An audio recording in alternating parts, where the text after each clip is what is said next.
사도행전 15장 22절로 26절.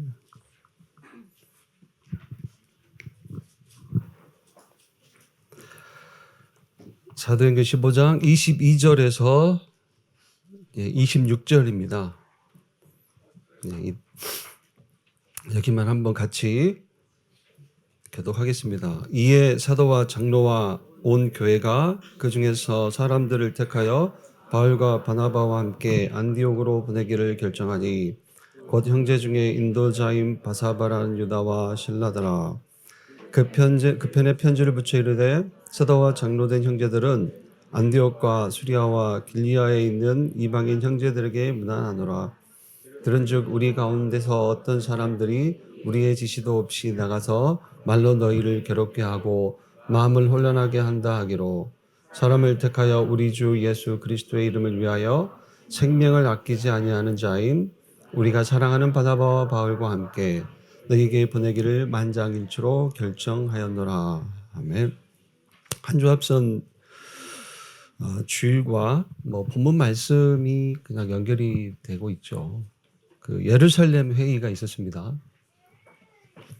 이방인들도 그 모세의 법대로 할례를 받아야 구원을 받는다.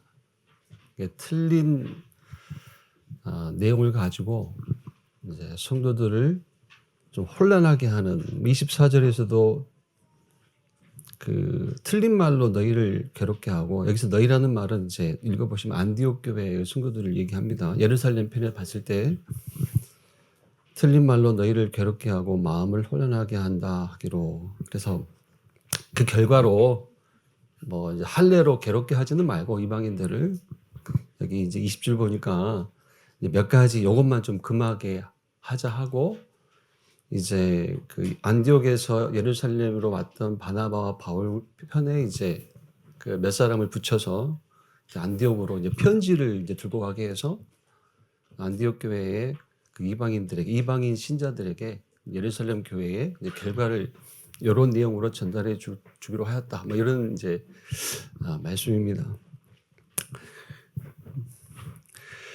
그 말씀 제목이요, 2024년 교회 표어죠. 그죠? 듣고자 하는 메시지와 들어야 할 메시지. 지난주일 강단 2부 제목이 2024년 저희 교회 표어입니다. 듣고자 하는 메시지, 들어야 할 메시지입니다. 제가요, 이제 1년에 한 2번 정도 그 고향 친구들끼리 모이는 모임이 있어요. 이제 개모임이에요, 개모임.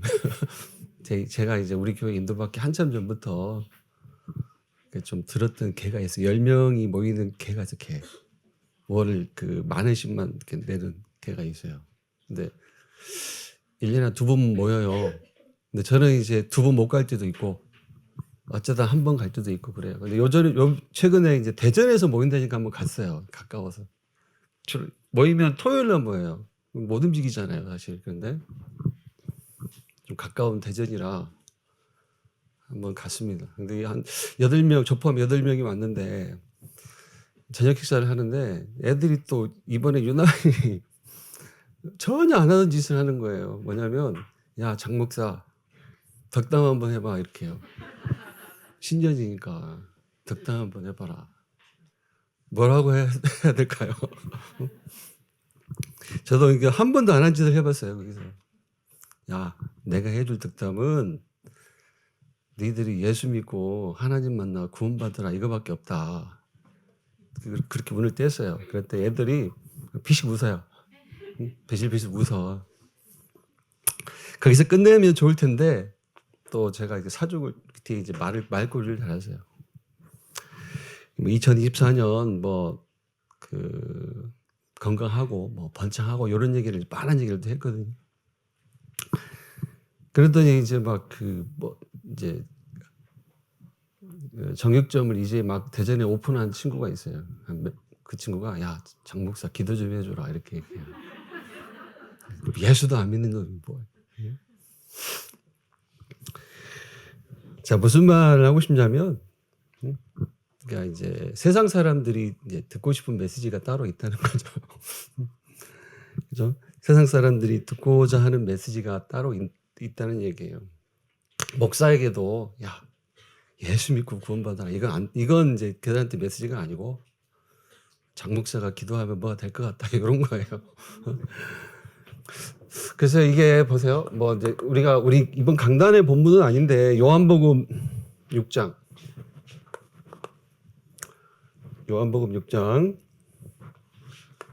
25절로 29절 말씀이 있어요. 요한복음 6장 25절로 29절. 오병이어를 가지고 이제 기적을 보이신 후에 이제 너무 놀랬겠죠. 오병이어 가지고 5천을 먹이니까 남자만 난리가 난 거죠. 그래서 예수님이 계신 곳으로 무리가 이제 막 몰려듭니다. 그 한번 먹고 배부른 체험을 한 무리들이 몰려와요, 막. 이제 그때 예수님이 여기 이제 26절 말씀에 표적에 대한 말씀을 하세요. 이런 말씀을 하십니다. 표적에 대하여 예수께서 대답하여 이르시되 내가 진실로 너희에게 이르노니 너희가 나를 찾는 것은 표적을 본 까닭이 아니요 떡을 먹고 배부른 까닭이로다. 자, 하나님이 주신 참 표적은 하나밖에 없잖아요. 그래서 예수가 구원자 그리스도이시다. 이 표적을 주셨습니다. 그런데 사람들은 이제 이를테면 다른 표적을 따라가는 거예요. 이렇게. 이유가 뭘까요? 그거 필요 없다는 거예요. 복음 필요 없고 예수 그리스도, 예수가 구원자 그리스도이신 그 복음 필요 없고 다른 거 내놔 이런 식이에요. 뭐 이방인 우상 숭배자들은 당연하고요. 교회 안에 신자들도 그러고 있다는 겁니다. 왜 하나님이 주시는 참 표적을 제껴놓고 거기에는 관심도 없고요. 거기에 집중도 하지 아니하고요. 거기엔 도전도 하지 아니하고 왜 다른 표적을 구하며 따라갈까요? 뭐 곰곰이 생각하면 한 가지밖에 없습니다. 자기 문제가 뭔지 몰라서 그래요. 자기 문제가 하나님 앞에서 자기 문제가 죄라는 것을 모르기 때문에 그래요. 자기 문제가 자꾸 환경이고 또 자기 문제가 고통이라고 생각하기 때문에 하나님이 주신 진짜 표적, 참 표적을 붙잡지 아니하고 다른 표적을 자꾸 구하는 거예요. 뭐 듣고자 하는 메시지와 들어야 할 메시지라는 강단의 제목 또 2024년 표인데 뭐 표적이라는 단어를 가지고 설명도 되겠죠. 사람들이 붙잡고자 하는 표적 그러나 붙잡아야 할 표적 이렇게 해서 설명이 되잖아요. 하나님이 주신 참 표적 그리스도 붙잡는 일에 제대로 도전하는 한 해 되시기를 축원드립니다. 이건 뭐 제가 한번 생각해 본 말씀이고요. 이제 서론적으로. 자, 그래서 듣고자 하는 메시지가 아니라 저와 여러분은 이제 내가 듣고 싶은 메시지를 듣는 게 아니라 가장 먼저 이제 들어야 할 메시지를 들어야 돼요. 왜냐하면 얘기했잖아요. 하나님 앞에서 내 문제는 환경이 아니고 고통이 아니고 죄야, 죄. 그래서 가장 먼저 들어야 할 메시지는 뭡니까? 그게 복음이에요, 복음. 뭐 새벽 강단 3일 하셨는데 결국은 뭐 첫째 날 영원한 기업 복음, 둘째 날 제목이 뭐였죠? 능력의 복음, 셋째 날 오늘이죠? 응답의 복음, 그죠? 계속 복음 얘기를 하시는 거예요. 그러니까 하나님은 뭘 주시느냐 우리에게. 진짜 하나님이 우리 하나님이시라면 하나님은 우리에게 우리가 원하는 것을 주시는 게 아니에요. 하나님은 우리에게 필요한 것을 주세요. 그 필요한 것이 바로 복음입니다. 그래서 뭐 이렇게 한번 써보겠습니다. 로마서 1장 1절로 4절.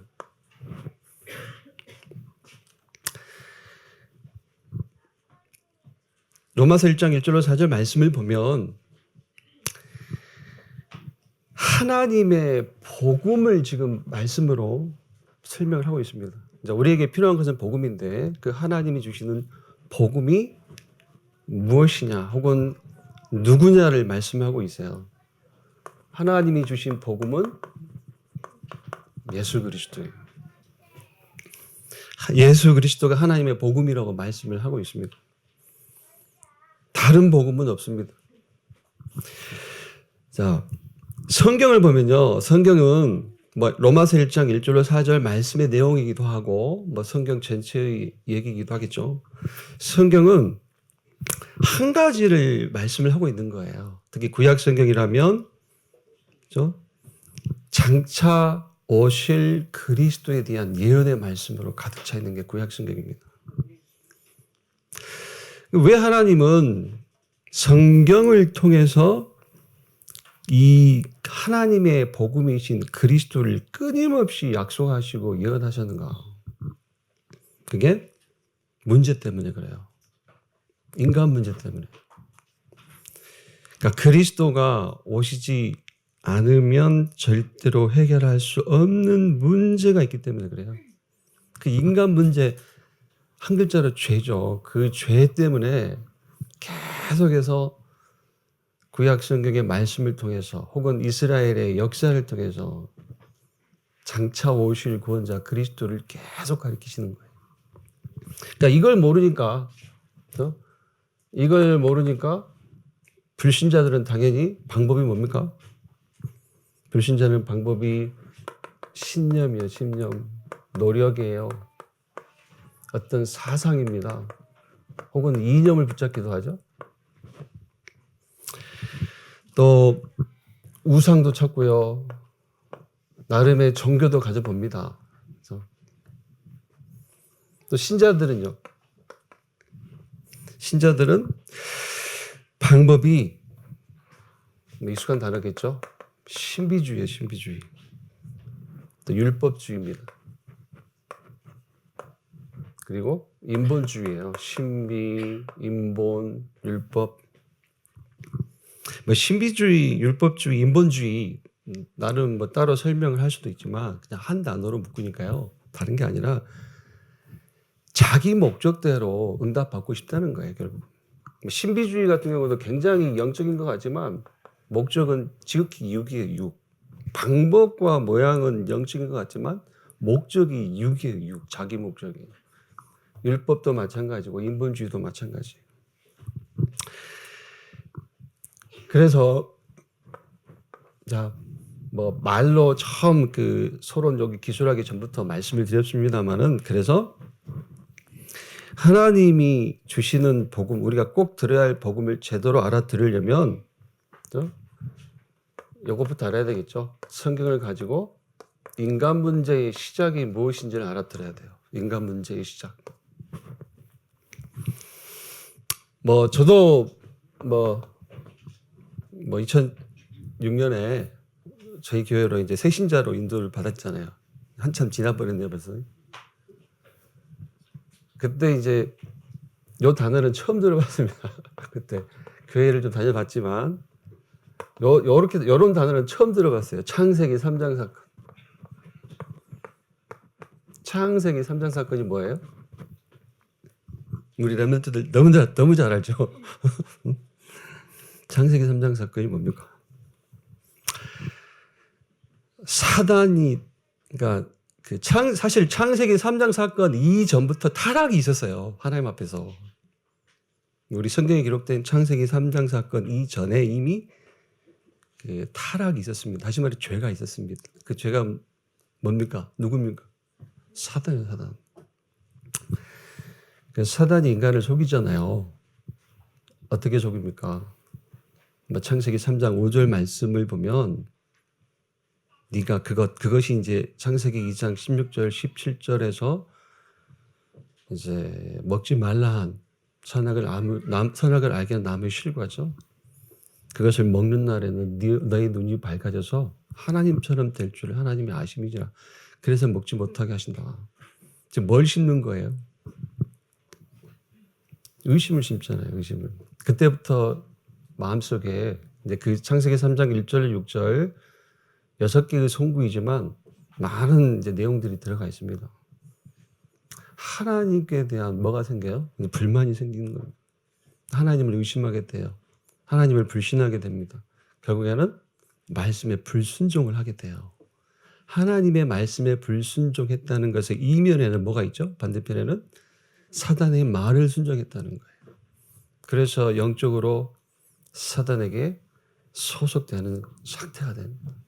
그러니까 하나님을 떠나서 사단 마귀에게 소속되어 버린 것, 영적으로 종속되어 버린 것, 그게 창세기 3장 사건이잖아요. 이걸 우리가 죄라고 하고 뭐 타락이라고도 하죠. 요 말씀을 사도 바울이 창세기 3장 사건을 이렇게 정리했잖아요. 로마서 5장 12절로 14절. 창세기 3장 사건을 사도 바울은 로마서 5장 12절로 14절 이렇게 말씀을 하고 있어요. 12절만 보면요. 한 사람으로 말미암아 죄가 세상에 들어오고 죄로 말미암아 사망이 들어왔느니 이와 같이 모든 사람이 죄를 지었으므로 사망이 모든 사람에게 이르렀느니라. 14절도요. 자, 사망이 왕노릇하였느니 17절도 마찬가지입니다. 사망이 왕노릇하였느니 계속 말씀을 하고 있습니다. 우리 렘넌트들 혹시 성경에 원죄라는 두 단어가 있는 거 알아요? 성경에는 우리 한글 성경, 뭐 이제 영어 성경에는 뭐 오리지널 신이라고 표현도 돼 있기도 하죠. 그런데 우리 한글 성경에는 원죄란 두 글자는 없어요. 그냥 죄라고 돼, 죄라고 돼 있습니다. 그런데 그 바울 사도가 쓴 로마서 5장 특히 보면 이제 바울이 원죄를 이렇게 기록을 해 놓은 거야. 로마서 5장 12절로 14절 말씀으로. 아담의 영적 상태를 그대로 계승한 모든 인류가 나면서부터 그렇죠? 창세기 3장 사건의 그 영적 상태를 그대로 가지고 태어난다. 하나님과 영적으로 분리된, 영적으로 단절된 채로 태어나는 거예요. 이제 그게 이제 우리가 두 글자로 표현하니까 원죄죠. 그런데 그게 죄예요. 우리가 인간에게 죄라고 하면 그거밖에 없는 거예요. 하나님을 떠나 있는 거예요. 하나님과 영적으로 분리되고 단절되어 있는 상태예요. 참고 말씀하는 히브리서 2장 14절 말씀도 있죠. 히브리서 2장 14절 말씀 보면 무슨 말씀입니까? 이제 사망의 세력을 잡은 자라고 마귀를 가리켜요. 그래서 우리가 창세기 3장 사건을 어떻게 정리하면 좋겠어요?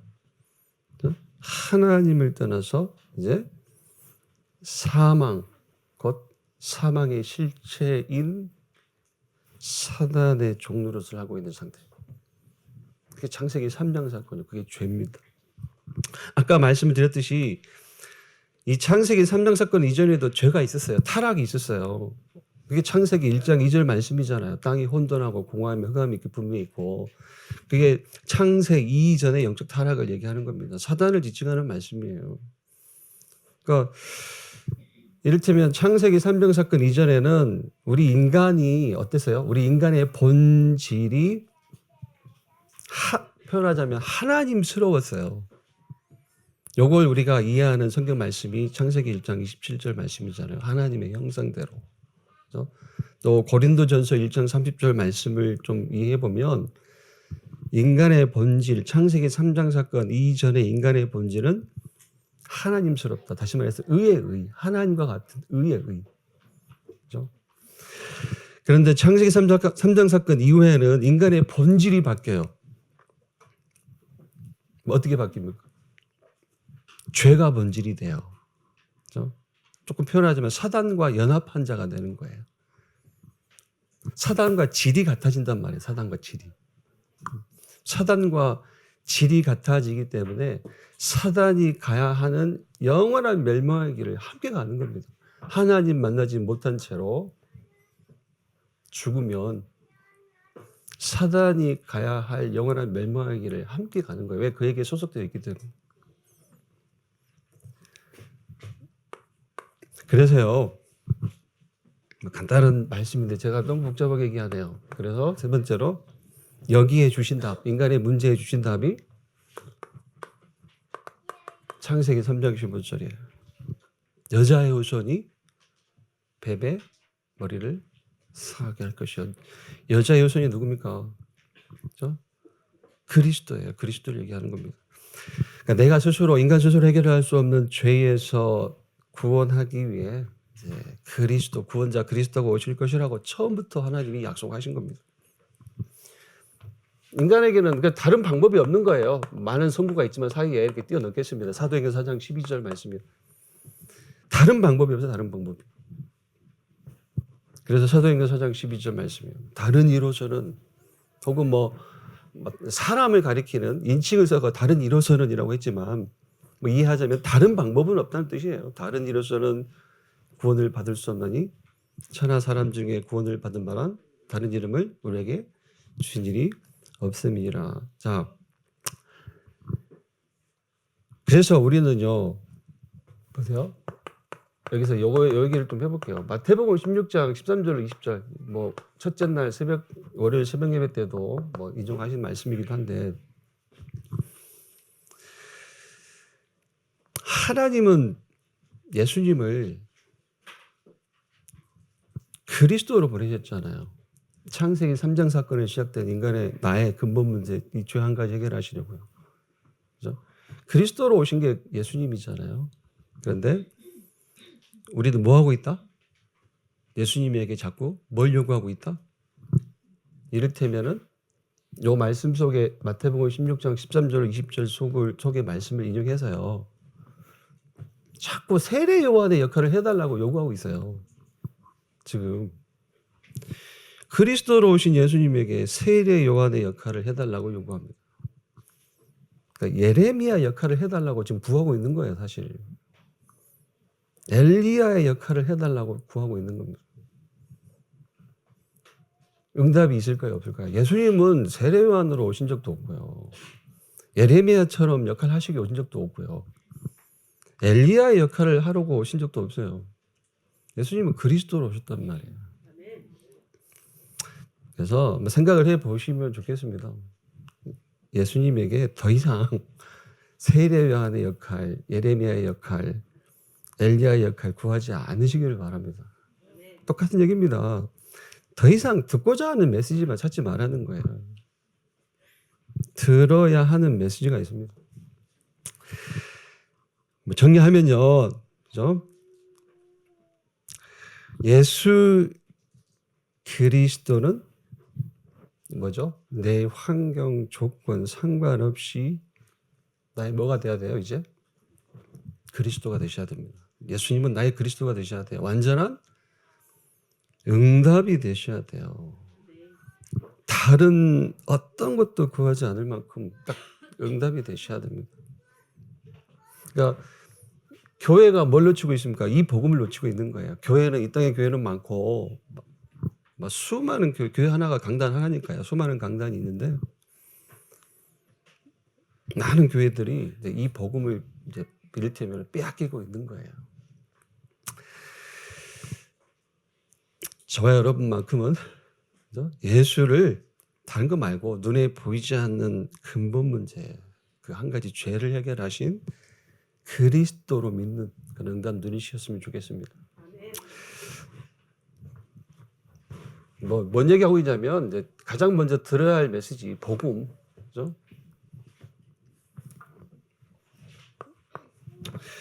자, 그러면 좀 본문으로 살짝 들어가세요. 강단 담임 목사님 강단 메시지처럼 이제 오늘 본문 말씀 중에 이제 들어야 할 메시지가 있다고 했습니다. 본문 말씀 중에 좀 위에다 쓸까요? 이렇게 본문 말씀 중에 이제 들어야 할 메시지. 7, 8개 성구를 말씀하시면서 한 가지 키워드를 계속 이제 얘기하셨죠. 그런데 아까 우리가 읽었던 말씀 중에는 23절 말씀이 있습니다. 사도행전 15장 23절. 그 편에 편지를 붙여 이르되 사도와 장로된 형제들은 안디옥과 수리아와 길리아에 있는 길리기아에 있는 이방인 형제들에게 문안하노라. 이방인 형제들. 여러분, 뭐 제가 한글 성경이기 때문에 뭐 이대로 보겠습니다. 이방인을 이제 형제라고 여기게 됐어요. 형제라고. 유대인들은 이방인들을 형제로 부르지도 않습니다. 근데 여기 이제 요 사도행전 15장 속에서 그 응답받은 뭐 바울과 바나바 함께 동행하는 유다와 실라 그리고 그 밖에 예루살렘 교회의 이제 성도들이 이방인을 이제 한 복음 안에서 응답받는 형제라고 지금 여긴다는 거예요. 그래서 곳곳에 보니까 뭐가 있습니까? 그래서 우리가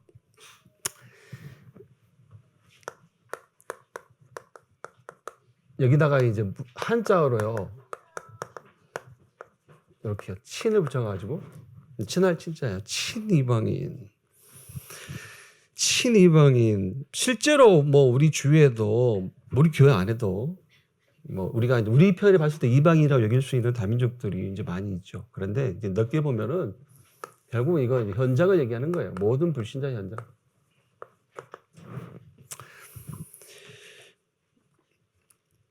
또 더불어서 이제 사도행전 1장 6절로 8절 말씀도 있죠.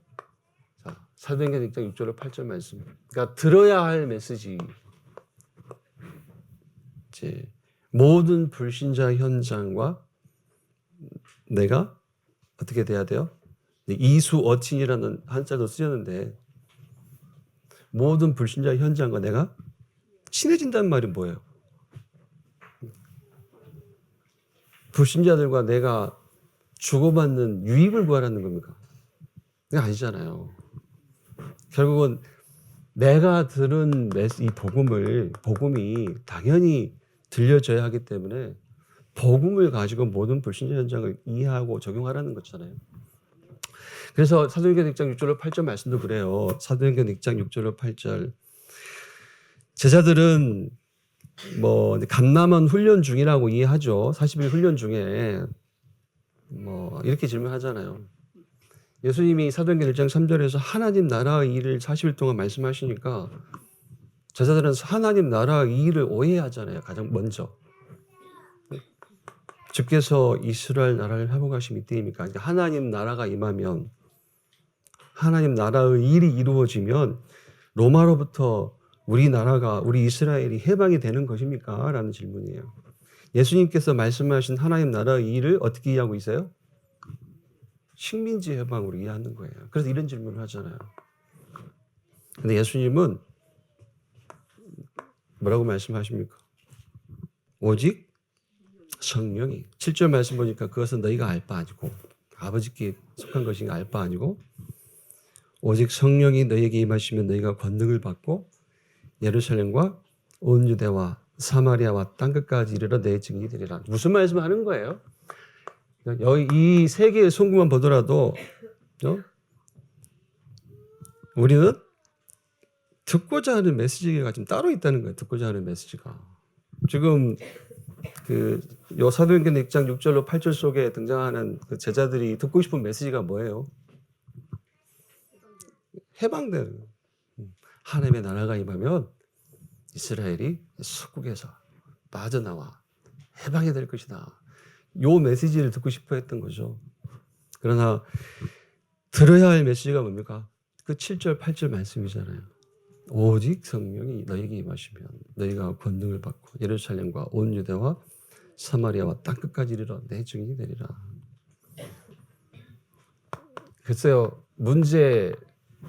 우리가 갖고 있는 문제 급하죠. 그죠? 그런데 뭐 이렇게 설명이 좀 될까요? 하나님, 요거 문제 해결해 주시면 전도할게요. 이런 생각 혹시 하시나요? 혹시 요거 해결해 주시면 할게요. 평생 못해, 평생 못해요. 문제를 가지고 뭘 보라고 했습니까? 문제를 가지고 응답을 보라고 했어요. 문제와 상관없이 복음을 응답 삼으라고 했잖아요. 그렇죠? 오늘 새벽 예배 어젠가요? 어제 새벽 건가인가요? 저도 이제 뭐 잠깐 헷갈린데요. 자, 그리고 이제 성경 속에 증거도 있습니다. 왜냐하면 친이방인, 요걸 이제 메시지로 알아들으셔야 되겠죠. 친이방인. 왜 친이방인이라는 메시지를 알아들어야 되는가에 대한 증거가 성경에도 있다. 그게 뭐예요? 이스라엘의 역사를 통해서. 그렇죠? 왜냐하면 이스라엘은 선민사상으로 가득 찬 사람들이. 그러니까 구원은 우리 민족만 받는다. 다른 민족에게는 복음 필요 없다. 그러니까 쉽게 얘기하면 그 이방인들에게 단 한 번도 복음 전할 생각을 안 한 민족이에요. 이스라엘 민족들이. 자, 그 민족에게 하나님이 어떻게 하십니까?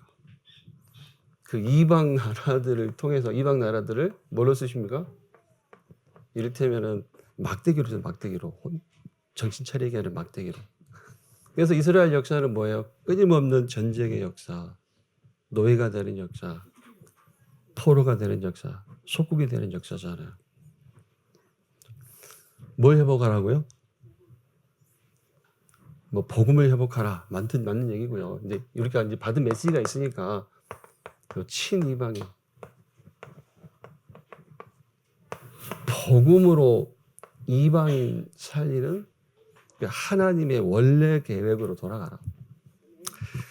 이걸 놓치니까 하나님 어떤 의미로는 이스라엘에게 복 주실 이유가 없죠. 아니 하나님의 계획도 모르고 자기들의 목적대로만 살아가는 이스라엘에게 하나님이 끊임없이 복을 주실 이유가 있어요, 없어요? 없는 겁니다. 당연한 얘기잖아요. 자, 서론은요, 여기입니다. 가장 먼저 들어야 할 메시지, 복음. 그리고 이제 친이방인, 이제 우리가 얘기하는 이제 불신자, 모든 불신자 현장과 복음으로 친해져라. 여기에 도전하라는 그런 말씀입니다. 자, 본론입니다. 실제로 여러분 강단 들어보셨겠지만 본론 부분에 이렇게 좀 이제 시간을 굉장히 좀 적게 할애를 하셨죠. 자, 본론은 뭐냐면요. 본론은 요걸 다시 가져와야 되겠죠. 본론이 뭐냐면, 자,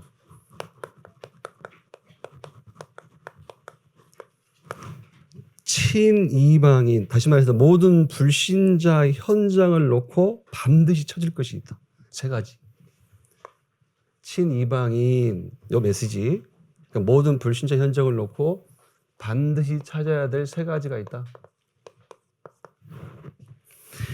자, 이게 없으면 결국에는 이제 어떻게 된다고요? 계속 이제 내가 듣고자 하는 메시지만 듣게 되는 거예요. 그죠? 첫 번째, 망대를 세워라 이렇게요. 망대를 세워라. 뭐 요 얘기 아닙니까? 138의 망대를 세워라. 친이방인, 그러니까 모든 불신자 현장을 놓고 요 망대부터 세워라. 첫 번째, 사도행전 1장 1절이죠.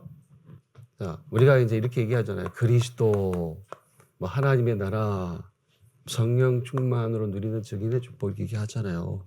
그런데 이걸요 이제 좀 메시지를 한번 이렇게 삼아서요. 자, 그리스도 붙잡고 한번 이렇게 해보세요. 그리스도를 붙잡고 이제 세상에는 절대 없어요. 뭐가 없습니까? 세상에 절대 없는 다른 결론을 내고 가야 돼요. 다른 결론. 그리스도를 붙잡고 세상에 없는 다른 결론을 내라는 거예요. 그게 망대에서 오는 겁니다. 어떤 결론입니까? 인간의 문제는 영적 문제다. 그죠? 그 결론을 내라는 거예요. 더 줄여서 인간의 문제는 죄다, 죄. 사실은 조금 우리 레먼트들부터 뭐 이제 앞으로 뭐 한참 하나님 인도하시는 인생 여정을 할 건데 지금부터 이 단어를 구분하면 좋겠어요. 죄와 범죄. 그죠? 우리가 이제 물론 메시지상에서 그 창세기 3장 사건을 범죄라고 표현하실 수도 있어요. 그런데 인간에게 죄는 하나예요. 창세기 3장 사건이 하나님 떠난 거고요. 그 밖의 것들은 이제 이를테면 사회법, 국가법을 어겼으면 그게 범죄입니다. 그게 범죄. 그죠? 혹은 뭐 비윤리적이고 비도덕적인 뭐 그런 것들도 있겠죠. 이 모 배우가 왜 스스로 그렇게 됐을까요? 그 자기가 했던 그게 죄라고 얘기가 그래, 죄라고. 그러니까 자기가 죽을 죄를 지었다고 생각했기 때문에 그런 결행을 한 거예요. 뭐 뒤에 이제 많은 얘기들이 지금까지 오가고 있지만, 그런데 인간에게 죽을 죄는 하나밖에 없어요. 하나님 떠난 거예요. 그것만 인간에게 죽을 죄, 나머지는 그냥 범죄입니다. 범죄. 사회가 정한, 국가가 정한 법대로 그냥 대가 치러버리면 끝나는 거예요. 그런데 하나님을 떠나버린 그 죄는 그 어떤 대가를 가지고도 해결이 안 된다니까요. 그래서 하나님이 해결하셨다는 거예요. 그리스도를 통해서. 그러니까 그 이모 배우도 그렇죠. 자기가 죽을 죄를 졌다고 생각하니까, 물론 배경은 흑암 배경이겠지만 당연히 영적으로 자기가 죽을 죄를 졌다고 생각했기 때문에. 우리 렘넌트들에게 이제 죽을 죄 있어요, 없어요? 정말 복음 말고 그리스도 누리는 우리 렘넌트들에게, 우리 성도들에게 죽을 죄는 있다 없다? 아직도 결론이 안 났어요? 죽을 죄는 없어요. 이제 죽을 죄는. 네? 그 결론을 내시라는 거예요. 다른 결론. 그러니까 세상에 없는 다른 결론을 내려라. 이게 망대입니다. 그렇죠? 내 문제는, 내가 죽어야 될 문제는 하나님 떠난 거. 그런데 이제 그리스도를 통해서 그 죄는 끝났다. 난 죽을 죄 없다. 그렇죠?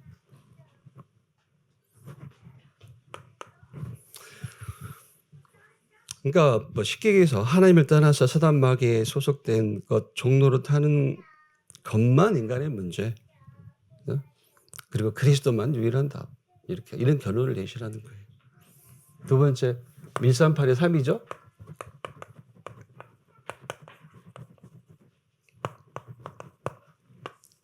하나님 나라 일입니다. 여기서는요, 뭐 이렇게 한번 이제 써보면 되겠죠.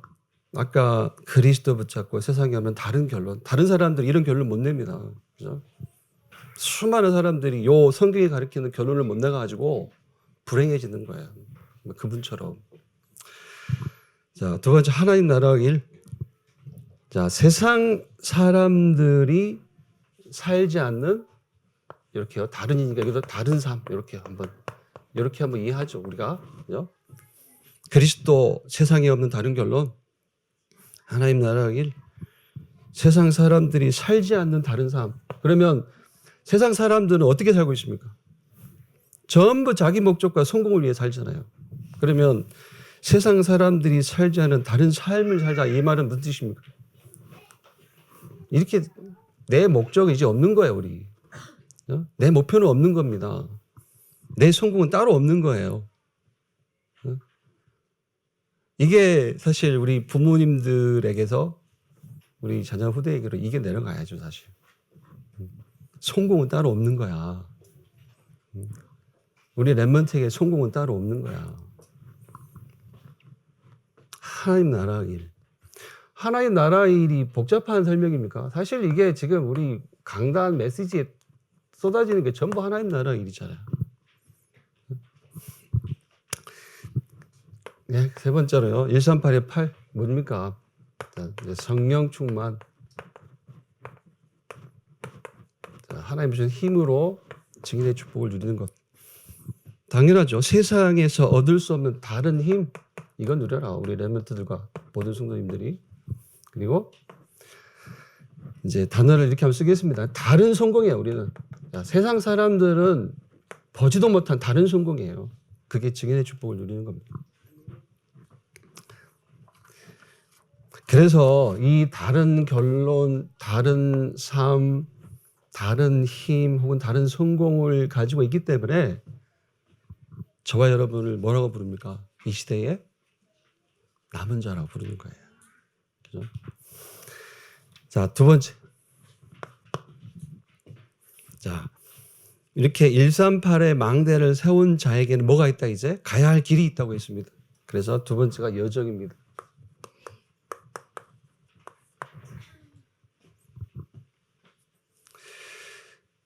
자, 어디로 갈 것이냐?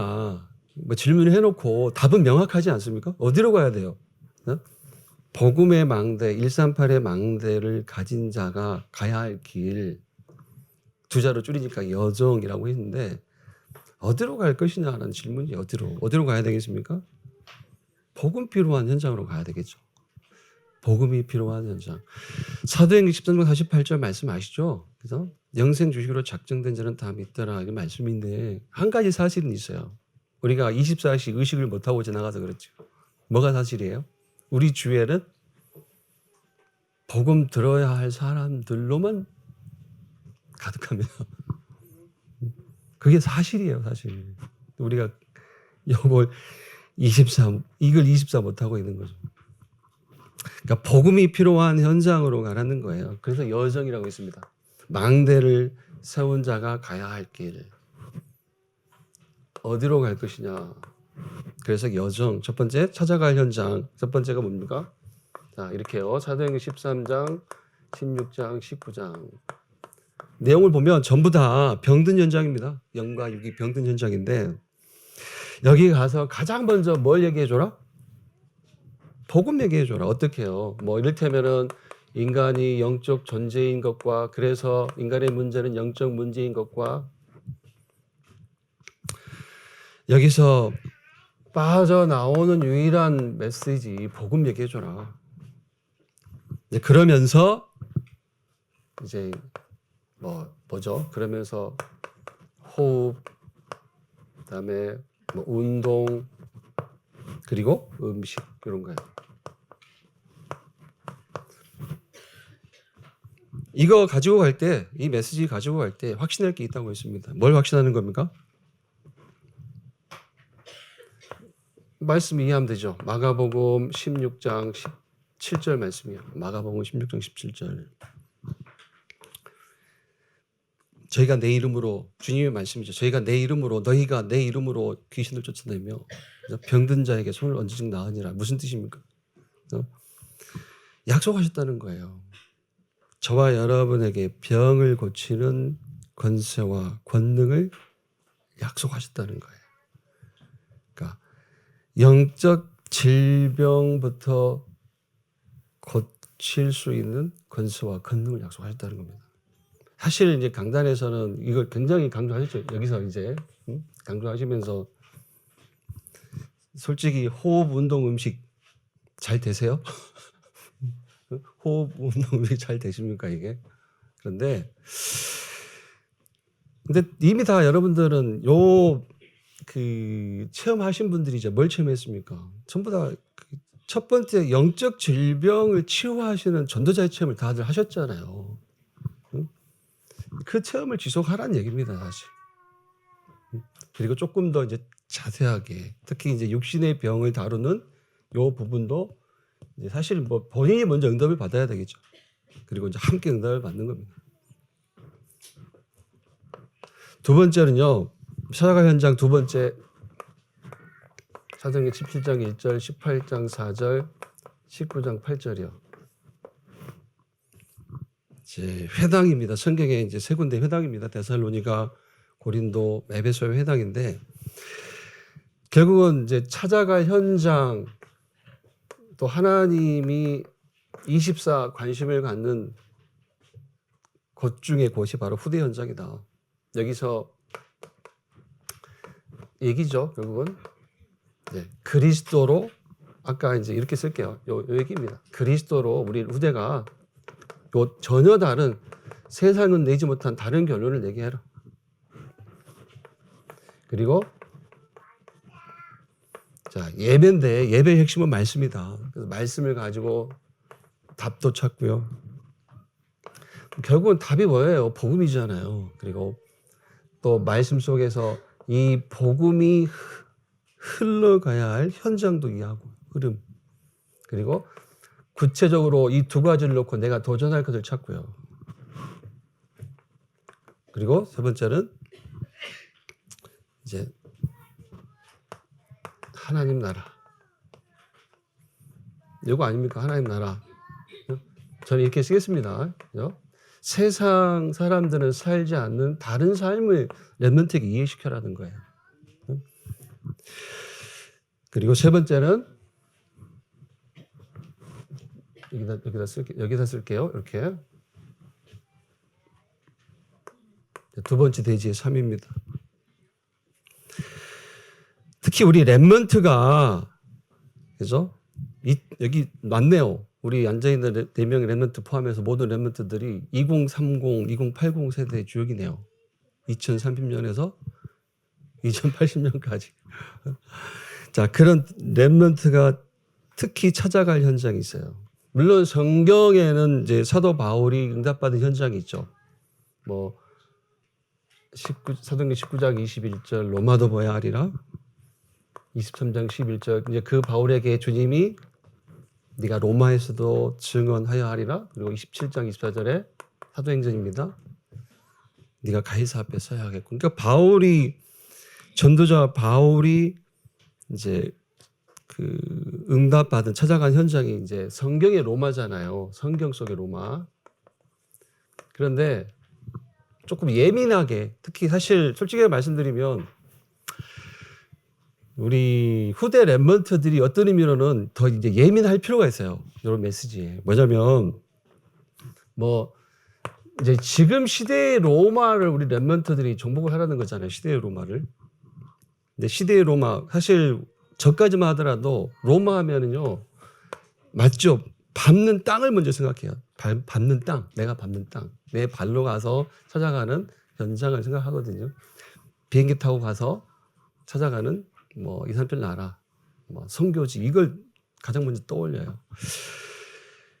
그런데 우리 받은 메시지가 있기 때문에 요건 이해하시면 되고요. 뭐 렘넌트는 뭐 시대의 로마를 놓고 뭐 한날을 놓고 기도를 시작하고 뭐 언어도 준비하고 그리고 빛의 경제를 준비해라라고 하셨는데 그건 메시지대로 이해하시면 되겠고 저는요 이게 잘 모릅니다만 진짜 2030, 2080 시대 렘넌트들은 이걸 알아들으셔야 될 것 같아요. 메타버스. 이거 우리 목사님 메시지이기도 하고요. 우리 뭐 2, 3주 전에 금요기도의 메시지이기도 하거든요. 장창순 목사님 메타버스 잘 알아요? 물어보면 쬐끔합니다.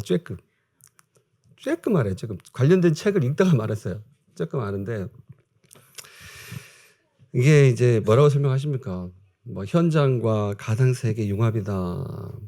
이제 영적 세계가 육신 세계에 영향을 준다. 사실 이건 오래된 전략입니다. 오래된 전략인데 이제 뭐 설명 뭐 자세히 못 드리겠습니다. 제가 이제 충분히 이해를 못하기 때문에. 근데 뭐 증강 현실 혹은 뭐 가상 현실 이런 게 이제 메타버스를 얘기하는 겁니다. 그러니까 왜 이게 메시지로 이걸 현장으로 삼아서 메시지를 주셨냐면 그 메타버스를 통한 영적 지배 전략이 있기 때문에 그래요. 3단체. 이게 전략입니다. 메타버스를 통한 영적 지배 전략이 있어요. 이걸 3단체가 지금 하고 있거든요. 사실. 발전을 너무 많이 시켜놨습니다. 사실.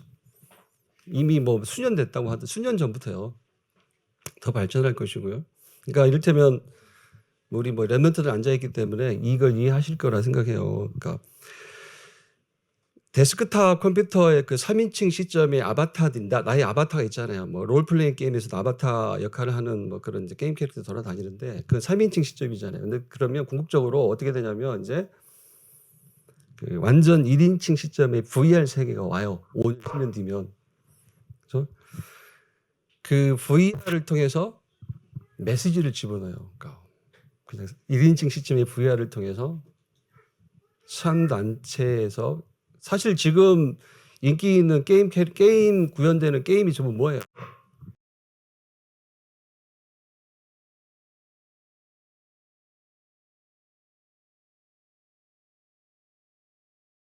뭡니까 그게?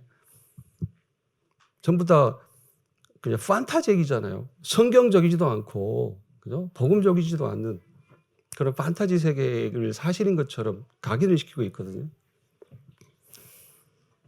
그래서요 여기까지만 얘기해 볼게요. 저도 그냥 딱 이렇게 팍 하고 이제 생각이 든 게 뭐냐면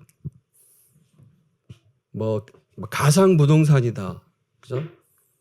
그 사이버 공간의 가상 부동산. 이를테면은 이제 뭐 내 아바타가 어떤 그 공간으로 이동해가지고 일종의 온라인 쇼핑몰에 들어가는 그런 이제 그 사실 같은 것들이 구현돼 있기도 하거든요. 근데 한번요 우리 랩런트들 한번 생각해 보실래요? 메타버스 교회 이거 한번 생각해 봐요. 메타버스 교회. 우리 어른들은 이게 무슨 얘기인가 할 거예요. 근데 메타버스 교회예요. 메타버스 교회. 메타버스 공간에 교회를 세워야 돼요. 교회. 이게 개념적으로 전혀 불가능한 얘기가 아닙니다. 왜냐하면 메타버스 쇼핑몰 있어요. 메타버스 그 템플 스테이도 있습니다. 가상 공간에. 우리도 뭐 해야 돼? 메타버스 교회를 세워. 메타버스 교회. 요걸 한번 생각 좀 해보세요. 메타버스 교회. 불가능한 얘기가 제가 이게 이 얘기가 좀 엉뚱한가요? 시대의 로마를 놓고 그렇죠? 솔직히 말해서 여기 있는 우리 어르신들은 저를 포함해서 그렇죠? 그 상상도 못할 시대가 오고 있을 거예요. 오고 있습니다, 사실. 우리 어린 랩런트들이 자기 삶을 가지고 도전할 만한 현장들이지 메타버스 교회. 요거 한번 뜬금없습니까? 메타버스 교회라는 단어가. 저는 요거 랩런트들 한번 생각해 보세요. 메타버스 교회. 그러니까 가상 공간 안에 그렇죠? 그 어떤 아바타들이 방문했을 때 접속할 수 있는 메시지 뭐 이런 것들이요. 또 VR로 체험할 수 있는 그런 영상 메시지 같은 것들 분명히 만들 수가 있다고 생각하거든요. 메타버스 교회. 어려운 얘기해서 죄송합니다. 메타버스 시대 이게 메시지잖아요. 메시지 나왔잖아요. 이게 메타버스 시대 이게 3단체 전략. 응? 영적 지배 전략이다 이제 메타버스가. 그럼 어떻게 해야 돼요? 하나님이 애굽에서 끌어내서 가나안에서 그러니까 광야에서 훈련시켜서 사단의 망대가 세워진 가나안으로 들어 보냈잖아요. 맞잖아요. 그게 출애굽 역사와 광야의 역사, 가나안의 역사듯이 이게 어떤 의미로는 이제 성경을 빌려서 얘기하자면은 이 메타버스가 그죠? 사단의 망대가 세워진 오염된 가나안이에요. 이게 우리 렘넌트들이 정복해야 될 가나안. 예, 이렇게만 얘기할게요. 저도 괜히 어려운 얘기 해가지고. 예. 네, 세 번째 이제 이정표입니다. 이정표. 첫 번째 자 뭐 무슨 얘기하고 있습니까? 이제 친이방인 그죠? 모든 불신자 현장을 놓고 세 가지를 찾아라. 첫 번째 망대를 세워라. 두 번째 망대를 가진 자의 여정이 있다. 그죠? 가야 할 길이 있다. 복음이 필요한 현장으로 가는 것이다. 세 번째는 이제 망대를 가진 자의 이정표. 이제 방향이죠. 망대를 세운 자에게 하나님이 주시는 방향. 이정표. 자, 첫 번째 237 나라 5천 종족이요. 237 나라 5천 종족. 특히 이제 그곳에 그 후대 렘넌트를 놓고 기도하라고 하셨습니다. 지금 뭐 그 세 가지 전략이 있잖아요. 뭐 이제 음악 그리고 뭐 체육 그리고 하나 인재입니다. 인재. 그래서 올해 2024년 WRC 때 뭐 얘기하시는 게 그 오세아니아 14개 나라의 렘넌트 인재를 초청해서 이제 훈련시키고 다시 파송하는 일을 하실 것이라고 했는데요. 저희 교회에도 물론 있습니다. 지금 저희 교회에도 뭐 그 공지는 구체적으로 안 돼 있을까요? 라이베리아 2차 선교 캠프가 이제 2월 14일 정도부터 시작이 돼요. 그 선교 캠프의 방향 중에 하나가 이제 이런 그 현지의 렘넌트 인재 여기도 맞춰져 있습니다. 좀 이해하시면 좋겠고요. 두 번째 이제 세 가지 뜰이 회복된 교회.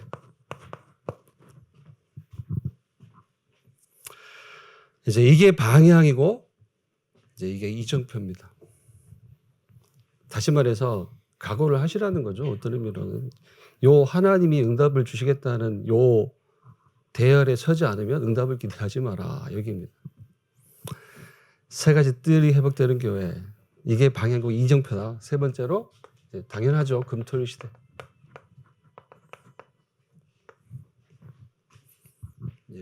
사단의 전략은 명확합니다. 금토일 장악이에요. 문화를 통해서. 근데 우리는 뭡니까? 금토일 집중입니다. 네, 결론입니다. 결론은 제가 그냥 이렇게 한번 써보겠습니다. 간단하게요. 시간을 좀 생각보다 많이 좀 제가 할애를 했는데요. 이렇게 결론을 써보겠습니다. 자, 이게 결론입니다. 2024 들어야 할 메시지가 뭐예요? 영원입니다. 영원. 그래서 우리 렘넌트와 성도들은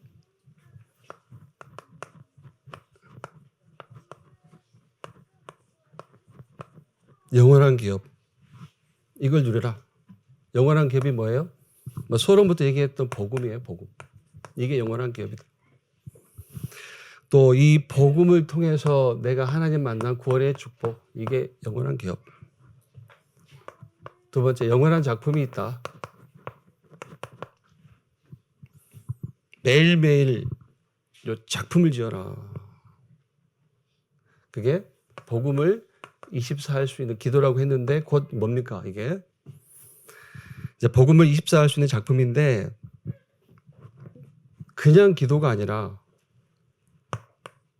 말씀을 나의 기도 삼으라 한다. 말씀 하나를. 이것을 항상 점검하라는 거야. 말씀 속에서 나오는 기도 작품. 예를 들어서 담임 목사 로마서 4장 25절 말씀하셨고요.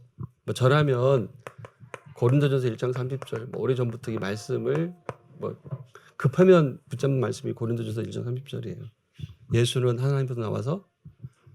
예수는 하나님으로부터 나와서 우리에게 지혜와 의로움과 거룩함과 구원함이 되셨다. 세 번째로요. 영원한 유산입니다. 복음을 기업으로 이 복음을 24할 수 있는 말씀을 혹은 말씀을 누리는 기도를 작품으로 가지고 있는 자의 도전할 유산은 뭡니까? 당연히 이거죠. 세계복음화. 앞서 붙잡은 메시지라면 친이방인.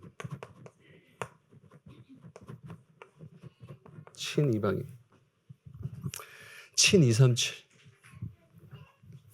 그래서 복음이 237 5층 종족에 세워져야 돼. 들어가야 되잖아요. 그래서 이제 제자 세우는 일에 렘넌트 세우는 일에 도전하라는 겁니다. 오늘도 이제 가장 먼저 이제 복음을 알아듣는 저와 여러분 되었으면 좋겠습니다. 그리고 복음이 필요한 현장을 가장 먼저 보는 저와 여러분 되었으면 좋겠습니다. 기도하겠습니다. 하나님 감사합니다. 하나님을 떠나서 멸망의 길을 가는 자에게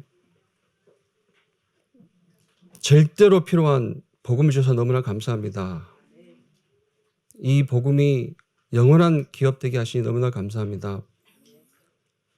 이 복음 누리는 기도, 이 기도가 말씀 속에서 나오게 하여 주시고 영원한 작품으로 나오게 하여 주옵소서. 이 복음이 땅끝까지 가는 세계 복음화의 축복을 영원한 유산으로 삼아 도전하는 저희 렘넌트 모든 성도 되게 하여 주옵소서. 하나님이 주신 138의 축복을 가지고 매일 모든 것을 보는 망대를 세우게 하시고 복음이 필요한 현장을 찾는 여정 속에 있게 하시고 복음을 세계화하는 하나님의 이정표를 따라갈 수 있도록 역사하여 주옵소서. 감사함의 예수 그리스도 이름으로 기도드립니다. 아멘. 이제는 예수 그리스도의 은혜와 아버지 하나님의 사랑과 성령의 내주 인도 역사하심이 이 자리에 함께 모여 주께 예배한 모든 성도, 모든 렘넌트들 머리 위에와 흩어진 자리에 있는 모든 주의 백성들 머리 위에 이제로부터 영원까지 항상 함께 있을지어다. 아멘.